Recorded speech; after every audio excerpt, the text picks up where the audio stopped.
Crowd silent now, as opposed to when the Saints have the ball. Oh, look at this run. What a run.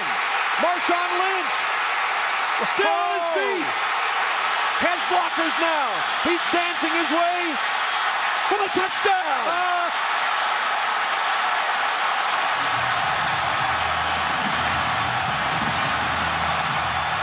That's as good an effort as I've ever seen in my life from a running back who they traded for from Buffalo. Hey guys, welcome to Learn Game Podcast with Bola, Abiru, and Ogen. We hope you guys stay tuned and keep listening to us every week. The game shall be learned, either willingly or by force. Jeez. Hello people. This is a special episode from the Learn the Game boys. It is just me and Abiru. Yo. Because today we're speaking about the NFL. Bola doesn't do that. Introduce yourself, Tony. You've not been around for a while. Yeah, man. I've been in and out for a while, still trying to handle some things, but don't worry, soon, guys, I'll be back full time. I'll be back with the boys. But for this episode, because a lot of things are happening with the NFL, the playoffs, different situation with different teams, we just thought that, for our NFL listeners, we would just do something special, something quick for them. Also, people, we will be trying to make you a good amount of money this week. Yes. So listen on, and in the end, we'll be giving you some tips on what teams to bet on, some safe bets, some risky bets, some good ones, and hey, just stay tuned. Yeah. I pulled the legend Abiru out of his under rock position to come and give us his insight on the NFL. So Abiru's wildcard weekend. I think first place to start will be what happened, the main news of the last game week, which is when Philly were tanking. What's your take on that, please? I mean, okay, so I'm Nigerian, I'm not American. So I watch NFL, I watch American football as a fan because I like the sports and I like the players and the characters. So I see the argument for basically what Philly did was that they had a game with Washington, who is in their division, and they basically benched the starting quarterback for the second. They had a backup that used to be the starting quarterback, but they didn't even put him in. They put that second string quarterback in. Yeah. And that basically implied that they were trying to lose the game because while you take off your starter in a close game, 3 points, and then bring on bench warmers. It wasn't even just the quarterback, other players and other bench warmers as well. So that's what happened for people that don't really know. And what I was going to say was that I get it that, that whole scenario was against the spirit of the sport. I see that point. But from Philly's perspective, they essentially wanted a better draft pick. I think they went from 9 because they lost the game. They went from 9 to 6. Maybe there's a special person at 6 that they want to pick up in the draft. I think when that happens, and how that person performs would at the end of the day justify their actions.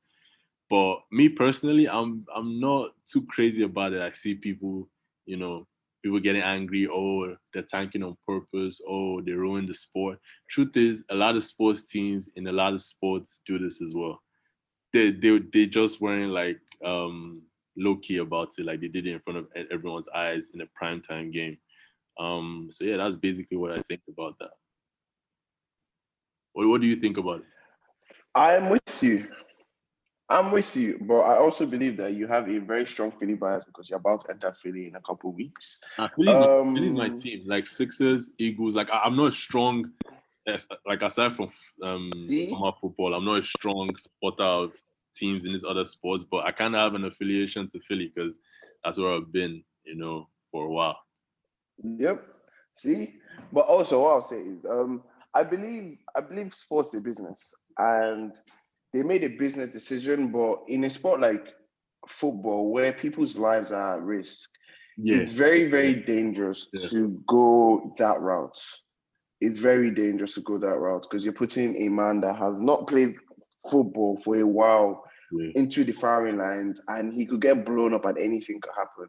Yeah. And God forbid a freak injury happens, and then it'll just be a you've mess. just jeopardized somebody's, like what I'm saying. In basketball, it's fine because you can just tank and niggas will just not go over screens or they'll run away from matchups.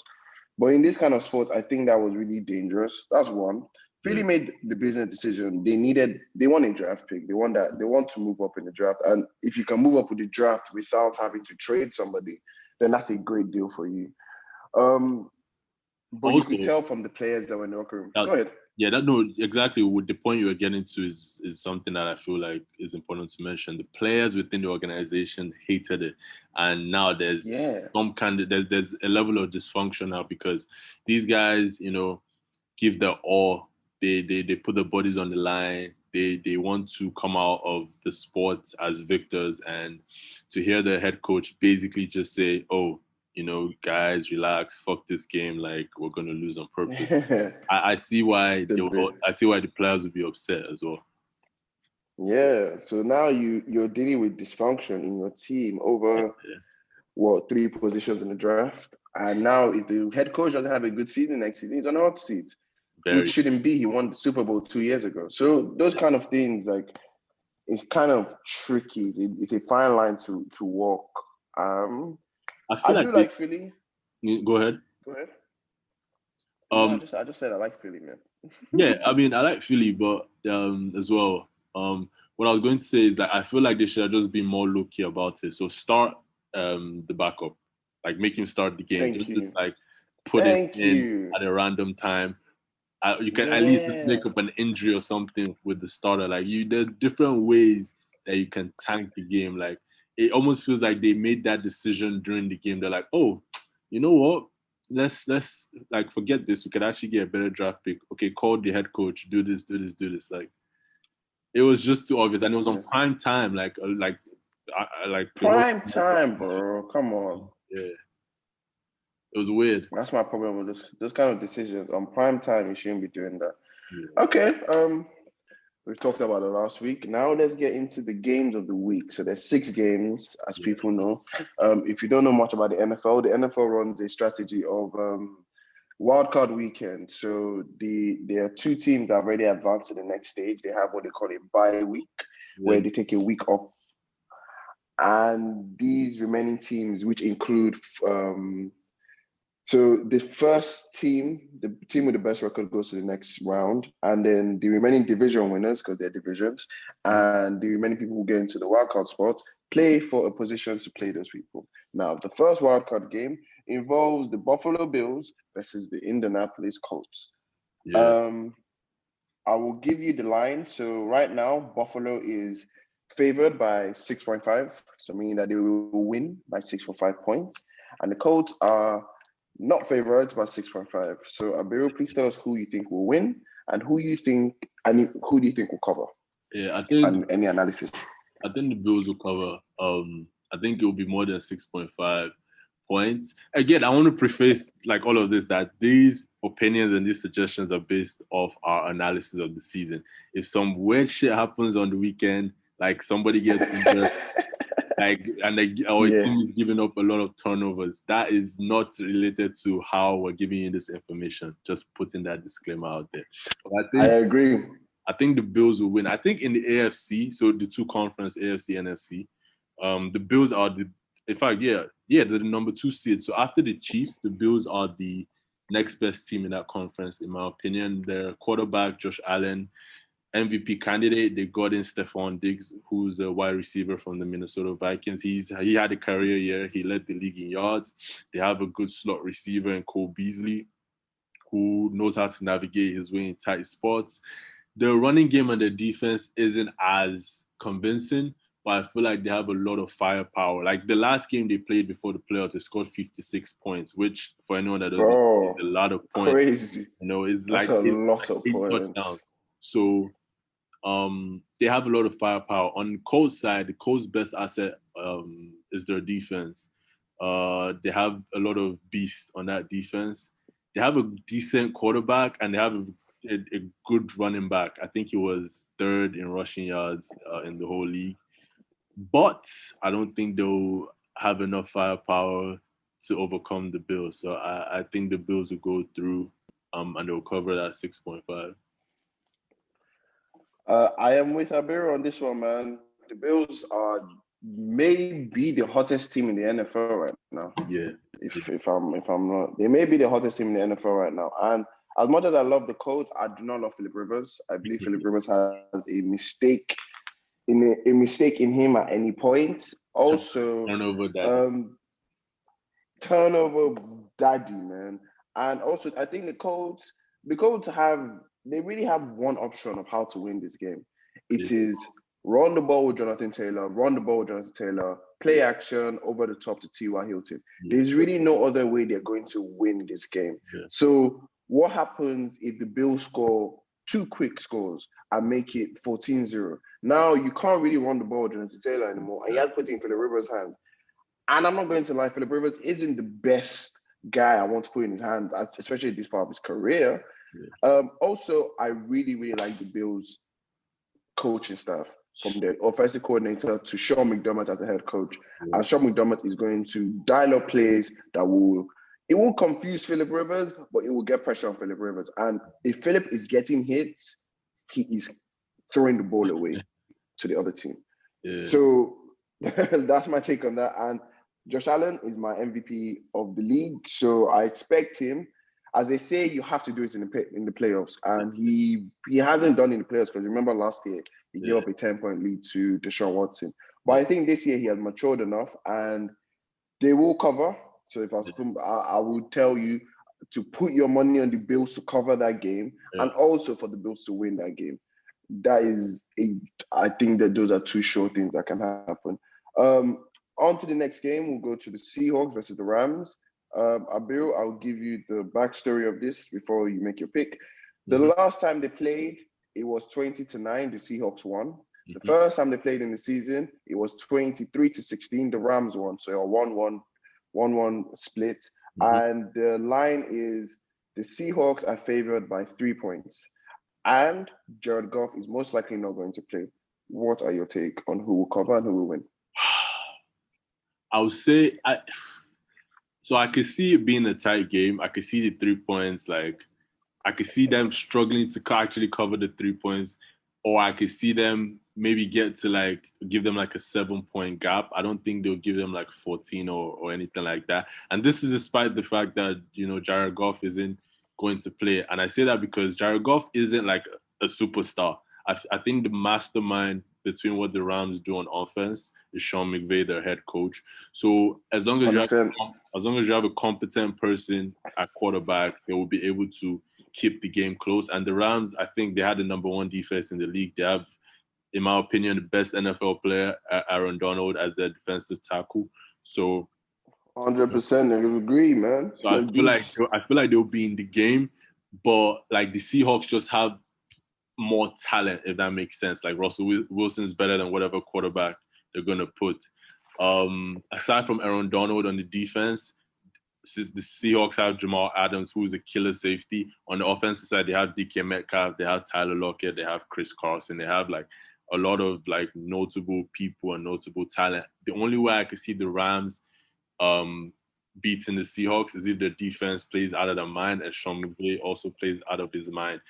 Even if they don't, not that they'll get blown out, but it'll still be a close game. So for the spread, I would say take the Seahawks being favored by 3. I think they'll cover that, but it's not as sure as most people would think. It's not like the Seahawks aren't going to blow them out, Don't forget my boy Jalen Ramsey's on that defense, bro. Jalen Ramsey yes. That's on that defense. So Jalen will lock up DK. Jalen Ramsey's on that defense. Jalen will lock up DK. That's true. But the offensive firepower, I forgot about Jalen. The offensive firepower of the Rams is what I'm not too convinced by. Like, the fact that they'll get points will be based on Sean McVay's brain. But, I mean, Russell Wilson's on the other side. So, I think it's the first time we're going to disagree on one thing. So people, if you're taking notes right now, me and Abiru are about to disagree. I believe the Seahawks will win. I believe the Seahawks will win this game. Just because basically of Russell Wilson. But that Seahawks offense has really stalled over the past couple of weeks. Yeah. Also, I believe the Seahawks have a problem where they don't move DK enough. So if I'll dive into the X's and O's a bit on this. The Rams play kind of defense where they play man to man on DK. So Jalen goes man to man on DK, but the rest of the defense plays zone. And now the Seahawks do a very bad job of motioning DK. So now imagine DK is lined up wide right, and you motion him inside. Now, if you motion inside, if Jalen is a man to man, Jalen has to follow his man. And that then confuses the rest of the defense because now the defense have to react to that because now Jalen has given up that side of the field. And everybody else is meant to be on zone. And then now Russell Wilson can tell that, okay, Jalen is a man and the rest of you are in zone. And now it's to decipher what zone you're in. That's the first thing I believe that the Seahawks need to do with DK to take advantage of that. Also, I believe the Seahawks defense is incredible. I don't think people understand how now it's incredible. For the first half. Now. Yeah. Exactly. Over the beginning of the season, I believe they were maybe the worst defense in the league. But it's something to say when you bring in a Jamal Adams who has, I don't even know, almost 10 sacks this season. He's going off and he's blitzing on almost every play and he's getting to the QB. That takes some adjustment time, and that takes some time because they didn't have people seem to forget there was really no preseason, no training camp. So these guys were testing things out on the fly in games, and it took them time. But the talent that is Jamal Adams came through, and this defense is stout as hell. You're not going to run the ball easily on this defense with Jamal Adams and Bobby Wagner both in the box. Yeah, and you're not going to throw it over them. Bobby as well. So you're not going to throw it over them because Jamal is great in coverage. Also, another thing I'll say about the Rams are the kings of the 12 plays, 65 yards field goal. Yeah. They get a lot of plays, but they don't get any big plays. So it's a 3-yard dump off, it's a 5-yard run, or then it's a 2-yard pass, first down. So they're the kings of those kind of things. I think in this game, they need to take advantage of the Seahawks corners because Cooper Kupp and Robert Woods are really, really good receivers and they should be spread out and they should be hit outside. Now, because no Jared Goff, that is going to be hard. Exactly. But I will say the Seahawks win this game, but the Rams cover that line. I believe this is a very, very tight, annoying game that Jalen Ramsey does a great job on DK. And it's a slugfest, and the Seahawks win it by a field goal late in the game or something like that. I could be wrong because I can see your point as well on just the magic of Russell Wilson. But what I've seen on that defense, they really stalled towards the middle part of the season. On to the next one, we have the Titans versus the Ravens, the revenge game, as they like to call it. I don't even know. The Titans have, man, this is a tight one. The Titans beat the Ravens last season. And also, by the way, people, that Seahawks-Rams game, if I were to tell you to bet, I'll tell you to bet on the Seahawks winning. And that cover, leave it open. Don't really bet on that cover because it's a really, really tight cover. 3 points is a really tight cover. Yeah. Seahawks to win, I can almost guarantee that. But that cover is really, really hard. Titans, Ravens, last time they met, it was the Titans won by 6 points, 30-24. The Titans did also win in the playoffs last year. And the Titans are the nemesis to the Ravens. It's a 3-point line. The Ravens are favored by 3 points. Abiru, Ravens are favored. I'm actually surprised that the Ravens are favored. I mean, the Ravens have been on Ravens, but they haven't played anyone. Like they've been playing except the Browns, but they've been playing like normal teams. Yeah. Yeah. But they're hot. They're hot. They're hot. Like I don't know. I feel like Okay, so first of all, any Russian bet that there is in this game, just take it. It says they'll rush for 400 yards, take it. Rush for 500 Take yards. it. I'm talking about like Take it. combined because that is how both of these teams are going to move the ball. Yes. The Titans have the best running back in the league, and the Ravens have the best running quarterback in the league and a bunch of running backs. So they'll be running everywhere with the ball. But aside from that, I feel, I mean, yeah, why not? Like the Ravens are hot. They have the same record. The Ravens are just the number 5 seed because the Steelers went on a crazy run earlier in the season. Yeah, I feel like people, this one is up in the air, but I feel like my gut is telling me the Ravens, Lamar Jackson is gonna want his first playoff win. The Titans, their defense is very is okay. It's not crazy, but it's okay. And the Ravens, It's worse than last year. yeah, exactly. And they know who to stop on the Titans. Once you stop Derrick Henry, everything becomes more difficult. With the Ravens, Lamar has the ability to run and pass. Derrick Henry isn't throwing a pass. So even if you try to stop Lamar's running, aside from the other running backs that they have, Lamar can also pass. And, if you load up the box, try to stop the run, you leave man-to-man coverage and you leave space with some of the receivers. The receivers aren't that great, but that in the NFL, so they can catch a ball. So I'm trying to talk myself into the Ravens, but guys, this bet on the other ones first before you come to this one. That's what I'll say. What I'll say is bet on try and, in this kind of game. I'll tell you bet on my analysis rather than on what I actually tell you to bet on. The Titans are the type of team that they rely heavily on Derrick Henry, but I'll disagree with you that they do have some competent. No, they have a good in passing, Corey Davis, but it's through Derrick Henry.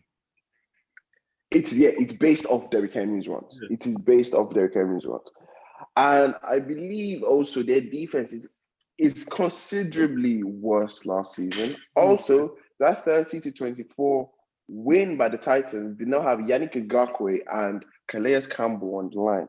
Now, I believe no, those two guys didn't play and runs. And also, the Ravens' offensive line in that game was still in flux. There was no Ronald Stanley, who was injured.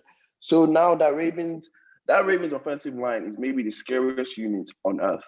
They maul people, they push you around, and they eat up yards. Now, the Titans also can move that ball. But I think having Calais is maybe the only defensive tackle that I say won't mind to tackle Derrick Henry from minute 0 to the end of the game. He's a big boy. He's a big boy who can take that hit. So I personally, again, this kind of game, I would advise you to bet on the Ravens to win because I believe the Ravens will win. Yeah. I believe the Ravens will also cover because I believe it will be a type of game where the game will get out of hand in the third quarter with the Ravens going up by 2 and then the Titans going 3 and out, and then the Ravens have a chance to just burn clock and actually put the game to bed. It's a tight one, people. This Ravens Titans is a tight one. This is as tight as it gets this week. It is. Actually, the last 2 games we just did are maybe the Titans games of this week. And if I was to call an upset, I believe an upset will happen in either of those 2 games. I don't say upsets happen in any other game, but in those 2 games, I think so. But I will tell you to go with the Ravens to cover and the Ravens to win on this one. It is tight, but this looks like a game that Lamar Jackson makes his name as. And also, last season, if you remember, they benched Lamar towards the end of the season before they met the Ravens. So they went on a hot streak. They were a hot team. There's a difference in the NFL. You can be a hot team, and when you're too hot, then you start to take your foot off the gas, and then somebody hits you in the mouth. Or you could actually be a really hot team entering the playoffs, which I believe the Ravens are. They're a hot team playing really good football entering the playoffs. And I think that will actually work out. Okay. Next game, we go with the Washington football team. We do not say that word. I think versus the Tampa Bay Buccaneers. They've changed it anyways, right? They've changed it officially, so we do not say that word. Please never do. Everybody, please catch yourself. And yeah, so the Bucks versus Washington. It's an 8-point. It's an 8-point line. Bucks are obviously favored, and Washington are playing the carousel at quarterback because Alex Smith is not 100%. So Abiru, please tell me what you think. And Mike Evans may not play that game. It doesn't matter. Take the Bucks. I feel like, I feel like they're going to cover. They're going to smash that. Washington, unless Washington's defense is good.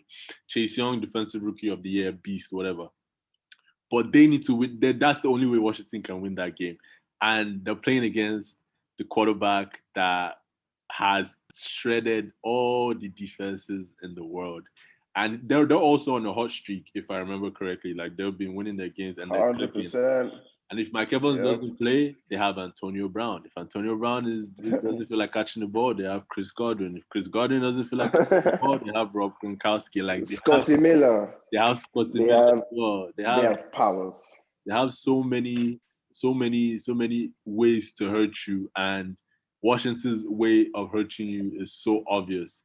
And I don't know why they're doing the quarterback carousel. Alex Smith isn't ready to go. Alex Smith, shout out to him, comeback player of the year, came back from a 100% career-ending injury. Like, hats off to him. He has a heart of steel. But if he's not good anymore, or if he's not fit, just start the Heineken boy, and see what happens. Or like, if you're going back and forth, I don't really see how that would be effective in having in being good in the game. And even if Alex Smith was okay, they have Tom Brady on the other side. They have too many weapons. Their defense they're also not slouches. So unless Washington's defense plays out of their mind, I say go with the Bucks. I can't even see Washington's defense playing out of their mind. I can't even lie to you. I do love Chase Young, and I believe he can put pressure on Tom Brady, but he's also just a rookie. 1 and 2. There's only so much pressure you can put on. A pass rush gets tired, especially when the offense isn't good. The pass rush gets tired. I also think, man, if I could tell you to put if you're looking to put small money if you're looking to put big money to win bigger money, this is your game to go for. The Bucks are going to smash the Washington football team. They take the line, take them to cover, and take them to win. They are on a roll. Tom Brady looks like he's ready for the Super Bowl. And those boys on the other side look like they just luckily got into the playoffs. So they did. He tanked. That's how. Philly tanked. That's how they got in. Yeah. So they just luckily got into the playoffs. So for me, this is an easy line for anyone to take. The Bucks are going to crush them. And kudos to Washington. Dwayne Haskins, this could have been an opportunity, but you're out in a strip club, which I am very disappointed about. And yeah, the Bucks are just going to sweep these guys away, and it's going to be really embarrassing. On to the next game. We give you the Pittsburgh Steelers versus the Cleveland Browns. Okay, so first game. Also, major injuries to take into account for the Washington team. Why I told you that they can't even win. Antonio Gibson has a foot injury, and Terry McLaurin has an ankle injury. Both not going to be 100% in those games. That's basically their whole offense. Yeah. Their whole offense of those two players. I'm not going to lie, those two players did save my fantasy this season, so shout out to two of you. On to the next one. We go to the Steelers versus the Browns. The last time they played, which was just the last week of the season, the Browns obviously won 24-22. First time they played in the season, the Steelers won 38-7. The line is 6, and the Steelers are obviously favored. And also, another thing to take into account, Steven Stefanski, I'm saying his name right, the coach of the Browns, will not be. Kevin Stefanski will not be available for the game due to COVID, and also we are not sure the players who also would miss the game due to COVID and contact tracing. So Abiru, please tell me the line and tell me the line is 6, and please tell me who you think will cover and who will win. I'm surprised the line is just 6 because, like you said, the Browns have COVID crisis and all the starters on the field. The Steelers blew them out the first time. The Browns won the second time, but like the Steelers weren't playing. They weren't playing the starters like that. I think the Steelers will win. I think the Steelers will cover. This is Baker Mayfield's first like playoff anything, right? Yeah, this is the Yeah. Browns haven't made the playoffs. This is the Browns' first play of anything, bro. Yeah, so I mean, you're going up against an experienced quarterback. You're going up against a crazy defense. Shout out TJ Watt. That's like my favorite defensive player. Shout out TJ. He had the most Shout out TJ. And I love Mike Tomlin. Shout out Mike Tomlin. Mike Tomlin is going to get those boys ready. They basically had a week off already. Juju, sometimes he rubs me off the wrong way, but he's still talented. They have some other.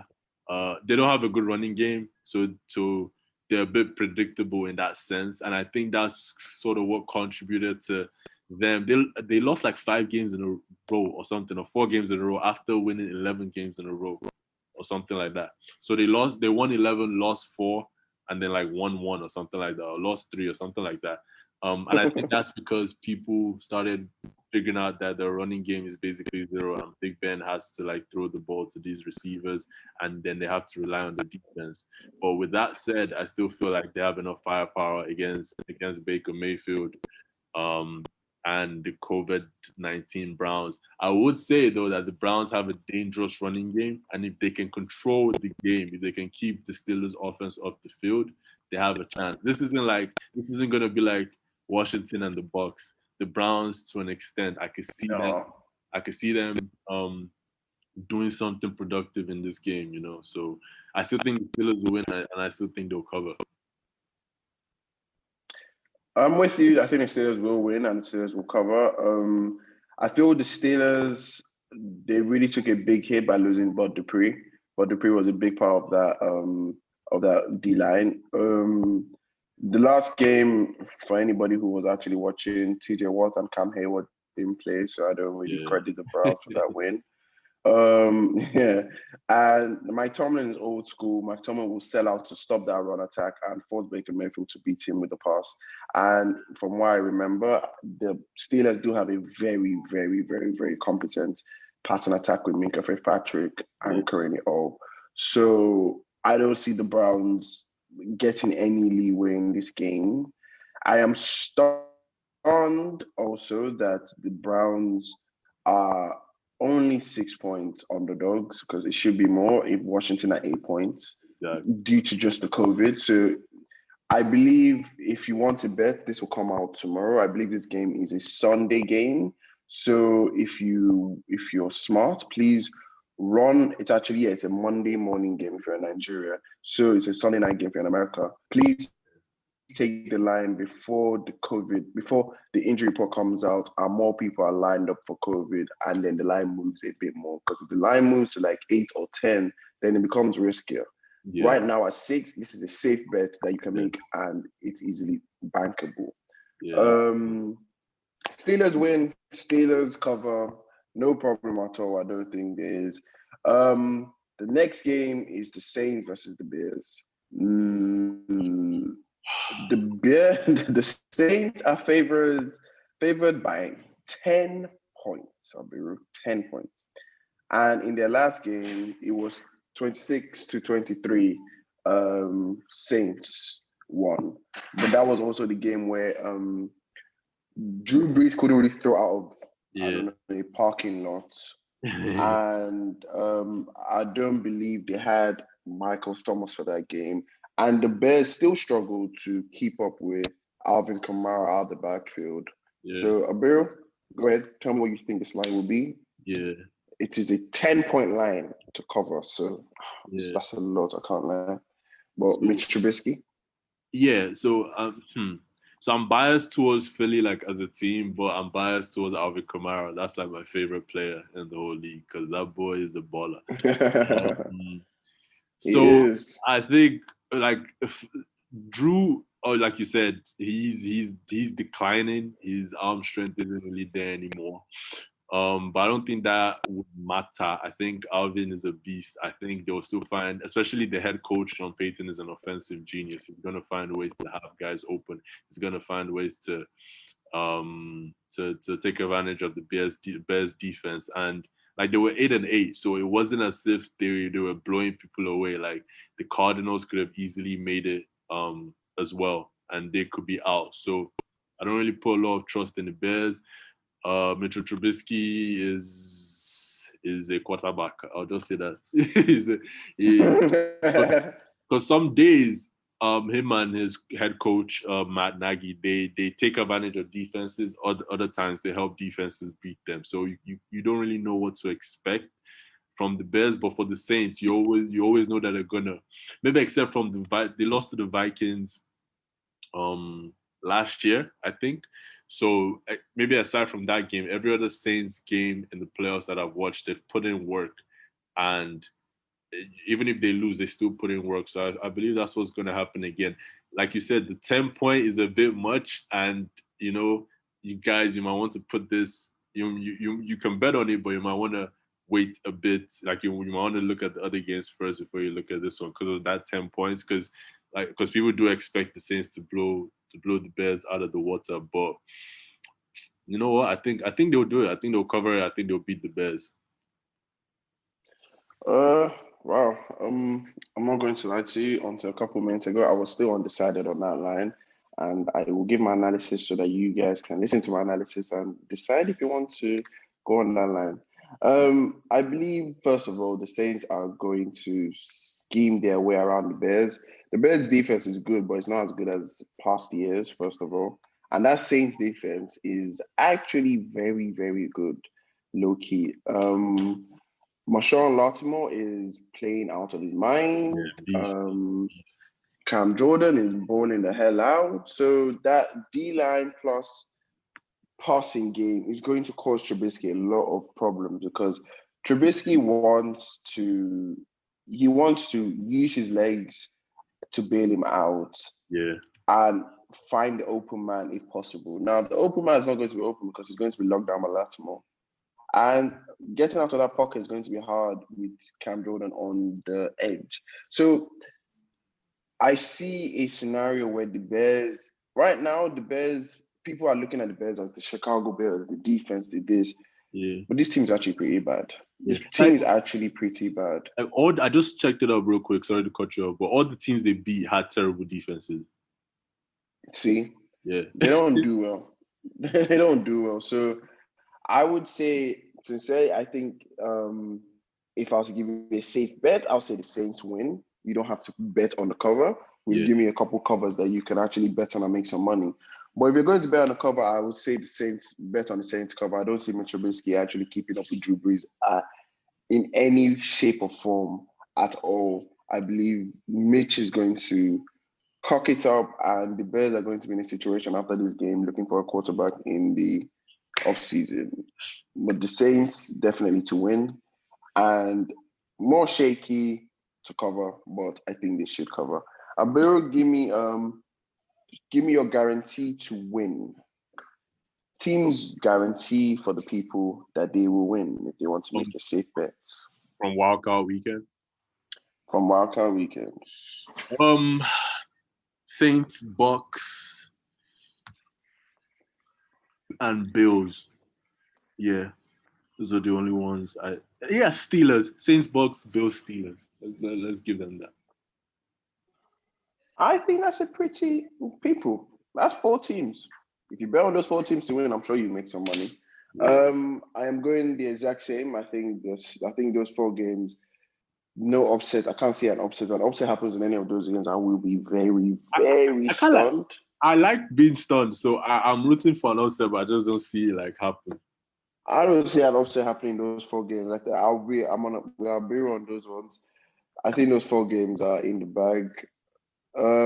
Guaranteed to cover. Guaranteed to cover. Bucks. Yes. What was the Bills cover? The Bills cover was 6.5. So Bucks, Bills, and that Saints one is risky, man. But I'll say Bucks, I'll say Bills, I'll say I actually think the Hawks will cover. That's just 3 points, right? I think they'll cover that. But that's not a guarantee. Okay. Go with the Bills and the Saints first. Will you go with the Steelers? 6 points. Was 6 points? Yeah, and the Steelers as well. Yeah, those two. And Steelers. I think those are my three as well. I think it'll be the Bucks, the Bucks, the Steelers, and the Bills. I think the Saints line is a bit too tricky for everyone to actually like bet on. Okay, people. Let me give you a rundown of our picks. So if you decide that you don't want to hear all the analysis and you want to bet your money on two niggas telling you what to do, then please skip to this point and you'll hear the picks. So the picks were, we both picked the Bills to win and cover. I picked the Seahawks to win and the Rams to cover. Abiru picked the Seahawks to win and cover. Abiru picked the Ravens to win and the Ravens to cover. I picked the Ravens to win and cover. We both picked the Bucks to win and cover. We both picked the Steelers to win and cover. We both picked the Saints to win and cover. So the only discrepancy was the Hawks game, which I obviously see as closer and Abiru sees as a landslide. I'm not going to lie. If I was to put my money, I would actually put my money on the Hawks to cover, but it's really dicey. Yeah, it's really dicey. Jared, it's really dicey. It's up in the air, but we've given you our guarantee to cover and our guarantee to win. Bet on those games. Put your money in. Tell us how it goes.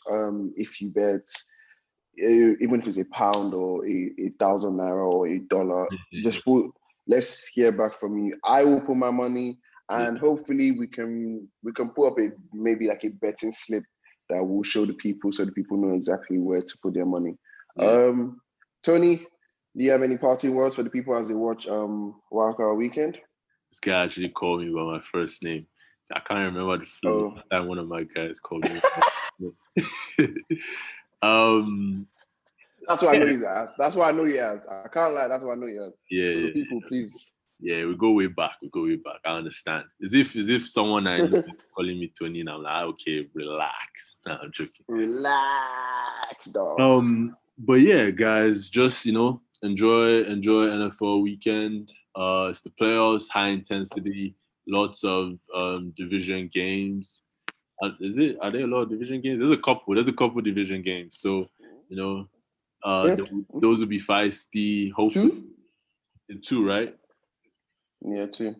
Yeah, so all the games will be feisty. I hope the information we shared today is helpful. Are we gonna be doing this consistently for like each round? I don't know. Yeah, we'll give people a little onto the Super Bowl. Okay. Yeah. Something light. So we'll be back. Hopefully we're right with our predictions for wildcard, and then for divisional, we can do this again. We can go on. Order yourself some wings and enjoy the games, people. Yeah, exactly. Thanks. All right.